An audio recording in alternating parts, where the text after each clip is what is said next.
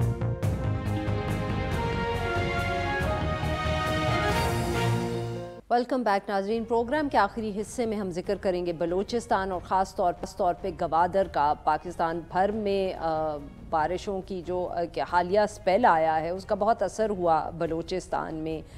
گوادر میں 30 گھنٹے کے دوران تقریباً 200 ملی لیٹر بارش ہوئی. وہاں کہا جا رہا ہے کہ سینکڑوں جو مکانات ہیں وہ پانی میں ڈوب گئے, اور جو ادھر قریب کے اضلاع تھے وہاں بھی پانی کھڑا ہو گیا. جو کمشنر ہیں مکران ڈویژن سید احمد عمرانی صاحب, انہوں نے کہا کہ 3 روز میں 250 ملی لیٹر کے قریب بارش جو ہے وہ ہوئی ہے اور 14 سالہ ریکارڈ ٹوٹ گیا ہے. ایمرجنسی بھی جمعرات کو بلوچستان حکومت نے نافذ کر دی صورتحال کو دیکھتے ہوئے, اور وزیر اعلیٰ بلوچستان سرفراز بگٹی صاحب نے متاثرہ علاقوں کا دورہ بھی کیا, اور انہوں نے یہ بھی یقین دہانی کی ہے کہ گوادر شہر جو ہے وہاں سے پانی کی نکاسی کا جو عمل ہے اس کو تیز کیا جائے گا. رپورٹ بھی انہوں نے طلب کر لی ہے. کہا جا رہا ہے کہ کل یعنی کہ منگل کے روز جو وزیر اعظم ہے شہباز شریف صاحب وہ بھی دورہ کریں گے. ایک جو نیوز ایجنسی کی سٹوری تھی اس میں ایک صحافی جو ہے ظریف بلوچ صاحب, انہوں نے کہا کہ جو سرکاری امداد ہے وہ بہت سست روی کا شکار ہے, بہت سلولی لوگوں کی مدد ہو رہی ہے. سارے معاملے پہ گفتگو کرنے کے لیے آج ہمارے ساتھ موجود بہرام بلوچ صاحب, نمائندہ ہیں Dawn Gwadar. Welcome to the show sir. جی سر بتائیں کیا صورتحال ہے گوادر کی؟ کیا بارش سے پہلے جو لوکل اتھارٹی تھی, ڈسٹرکٹ ایڈمنسٹریشن تھی, کیا وہ تیار نہیں تھی اتنی جس انٹینسٹی کی بارشیں ہوئی ہیں؟ دیکھیں, ایک تو ہفتہ پہلے جو ہے الرٹ جاری ہوا تھا کہ طوفانی بارشیں ہوں گی, لیکن بدقسمتی یہ ہے کہ صرف الرٹ ہی جاری ہوا, اس کے لیے کوئی خاص تیاری نہیں کیا گیا تھا. لیکن بارشیں اتنی زیادہ ہوئی کہ 200 سے لے کر 250 ملی میٹر جو بارش ہوئی ہے اس نے پورے شہر کو ڈبو دیا, اور تقریباً آپ ہر محلے میں جائیں گے آپ کو پانی ہی پانی نظر آئے گا. کئی گھریں ابھی ڈوبے ہوئے ہیں. گزشتہ 1 ہفتے سے پانی نکالنے کا عمل جاری ہے, لیکن اب بھی آج بھی میں نے مختلف علاقوں کا بذات خود دورہ کیا, وہاں اب بھی سینکڑوں گھر ابھی تک بھی پانی میں ڈوبے ہوئے ہیں. یہ بتائیے گا, معاف کریے گا آپ کی بات کاٹ رہی ہوں, کہ اگر پانی محلوں میں کھڑا ہوا ہے, گھروں میں داخل ہو چکا ہے, تو لوگ کیا ابھی وہیں رہ رہے ہیں جو رہائشی ہیں, ان کو کہیں منتقل کرنے کا کوئی بندوبست کیا گیا ہے, یا وہ خود اپنی مدد آپ کے تحت بھی وہاں سے نکلے ہیں گھر چھوڑ کر؟ دیکھیں, کچھ لوگوں کے لیے دوسری جگہوں پہ رہائش کا یا کہ ان کو دوسری جگہ پہ منتقل کرنے کے لیے بندوبست کیا گیا, لیکن جو زیادہ تر لوگ ہیں وہ خود نکلے ہیں. کوئی اپنے ہمسایوں کے پاس گیا ہے, کوئی کرائے کے مکان پہ رہ رہا ہے, اور بیشتر لوگوں نے اپنی آپ کے تحت اپنی آپ مدد کے تحت جو ہے وہ منتقل ہوئے ہیں. اور انہوں نے لیکن جو گھر ہیں ابھی بھی